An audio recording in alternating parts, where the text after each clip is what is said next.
रामचरितमानस गलत है तो फिर कुरान में भी बहुत सारी ऐसी कुरीतियाँ हैं जो गलत है। पर्दा प्रथा, बलि प्रथा, ये सब उसमें भी तो है, तो फिर उस पे भी सवाल उठाना चाहिए हमारे मंत्रियों को। बाइबल पे भी उठाना चाहिए। तो सारे ग्रंथ तो आडंबरों से ही भरे हुए हैं, तो फिर सभी पे सवाल उठाया जाए ना, एक पे क्यों? सिर्फ हिंदुओं की भावना को क्यों ठेस पहुंचाया? स्मृति को इसीलिए जलाया गया क्योंकि इसमें औरतों के लेके बहुत सारा गलत बात था, दलितों के लेके था, तो उसको जला दिया गया। उसको अम्बेडकर जी ने जलाया। अब या जो भी कहिए वो आलोचना का एक ग्रंथ बना हुआ। रामचरितमानस नफरत फैलाने वाला ग्रंथ है, ये बिहार के शिक्षा मंत्री ने कहा है। अभी हम मौजूद हैं पटना यूनिवर्सिटी में और यहाँ के स्टूडेंट्स हैं। चलिए हम इनसे जानते हैं कि ये क्या कहना चाहते हैं। रामचरितमानस नफरत फैलाने वाला ग्रंथ है, ऐसा शिक्षा मंत्री ने कहा है। तो एजुकेशन सिस्टम अगर ऐसा है तो आपको लगता है कि ये सही है? नहीं, बिल्कुल नहीं। उन्होंने अगर ये कहा है कि रामचरितमानस ये फैलाने वाला, मतलब नफरत फैलाने वाला ग्रंथ, तो ये गलत है। पहले आप अपने एजुकेशन सिस्टम को ठीक करिए। आज के जैसे अखबार में आया है कि 12वीं के बहुत सारे स्टूडेंट जो है वो अच्छे से प्रैक्टिकल नहीं कर पा रहे, उनके पास नॉलेज का अभाव है। तो पहले आप इन सब चीज़ों पे ध्यान दीजिए, बेसिक चीज़ों पे, और उसके बाद तो फिर जब वो एजुकेटेड हो जाएंगे तो फिर वो तो अपने विवेक से उस चीज़ का मूल्यांकन कर लेंगे कि वो नफरत फैलाने वाला है या नहीं है। इसमें हमें दूसरों की राय की जरूरत नहीं पड़ेगी। तो कहीं ना कहीं बिहार का एजुकेशन सिस्टम उतना सही नहीं है। बिल्कुल नहीं है, उतना क्या, बिल्कुल सही नहीं है। आज का आंकड़ा ही पेपर का सुबह का देख लिया जाए कि जब बच्चे 12वीं में अच्छे से नहीं पढ़ पा रहे तो वो आगे क्या अपना मूल्यांकन करेंगे या फिर आगे वो क्या पढ़ेंगे। इसलिए ये जो जनगणना गणना ये सब जो हो रहा है ना, जातीय जनगणना भी किया जा रहा है, जो जातीय गणना हो रहा है, इन सब चीज़ों पे भी सरकार को ना ध्यान दे के बच्चों की मौलिक चीज़ों पे ध्यान दे तो वो ज़्यादा अच्छा होगा, कि ताकि बच्चे अपने स्वयं के विवेक से हर चीज़ों का मूल्यांकन करें कि क्या हमारे समाज में हर चीज़ सही है, जो पुरानी प्रथाएं चली आ रही है वो सारी चीज़ें सही है, उसमें क्या बदलाव करना है क्या नहीं करना है। ये शिक्षा मंत्री या किसी के कह देने से हमें चलने की ज़रूरत नहीं है। तो हमारा बेस ठीक करें, उसके बाद पढ़ाई ठीक करें, एजुकेशन ठीक करें। एजुकेशन की आप बात कर रहे हैं, जो हिंदू समाज है उनका तो कहीं ना कहीं पे ठेस पहुंचाया गया है, रामचरितमानस को बोला गया। ऐसा बात है, रामचरितमानस अगर ठेस पहुंचाता है, अगर रामचरितमानस गलत है तो फिर कुरान में भी बहुत सारी ऐसी कुरीतियाँ हैं जो गलत है। पर्दा प्रथा, बलि प्रथा, ये सब उसमें भी तो है, तो फिर उस पर भी सवाल उठाना चाहिए हमारे मंत्रियों को। बाइबल पे भी उठाना चाहिए। तो सारे ग्रंथ तो आडंबरों से ही भरे हुए हैं, तो फिर सभी पे सवाल उठाया जाए ना, एक पे क्यों? सिर्फ हिंदुओं की भावना को क्यों ठेस पहुंचाए? जब ये कहा जा रहा है कि भारत जो है यहाँ पे सभी लोग रहते हैं, सेक्युलर है, धर्म पंथ है, ये पंथ निरपेक्ष है, जो भी है, तो फिर सभी ग्रंथों पे सवाल उठाया जाए, एक पे ना उठाए। तो जातीय टिप्पणी किया गया है, कहीं ना कहीं आप ये कहना चाहिए। इतना तो हम डीपली नहीं जाएंगे, जातीय टिप्पणी में नहीं जाएंगे, बस हम ये कह रहे हैं कि अगर शिक्षा मंत्री ऐसा कह रहे तो उनको फिर माफ़ी मांगनी चाहिए कि उन्हें ऐसा नहीं किया, या फिर कहना है तो फिर सभी ग्रंथों को कहे। मनुस्मृति को भी, हाँ, एक पर्टिकुलर को नहीं। मनुस्मृति को इसीलिए जलाया गया क्योंकि इसमें औरतों के लेके बहुत सारा गलत बात था, दलितों के लेके था, तो उसको जला दिया गया। उसको अम्बेडकर जी ने जलाया। अब या जो भी कहिए वो आलोचना का एक ग्रंथ बना हुआ है। तो उसी तरह सभी ग्रंथ में कुछ न कुछ है कुरीतियाँ।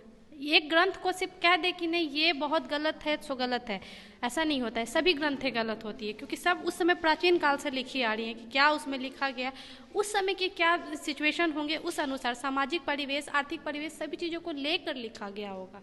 तो फिर इसीलिए शिक्षा मंत्री को सभी ग्रंथों को कहना चाहिए, नहीं तो फिर अपने टिप्पणी पर माफ़ी मांगना चाहिए। जी। तो यहाँ पे बोल रहे हैं टिप्पणी और भी लोग हैं, चलिए हम इनसे जानते हैं। आपको लगता है कि रामचरितमानस को नफरत फैलाने वाला ग्रंथ कहा गया है, तो ये सही है?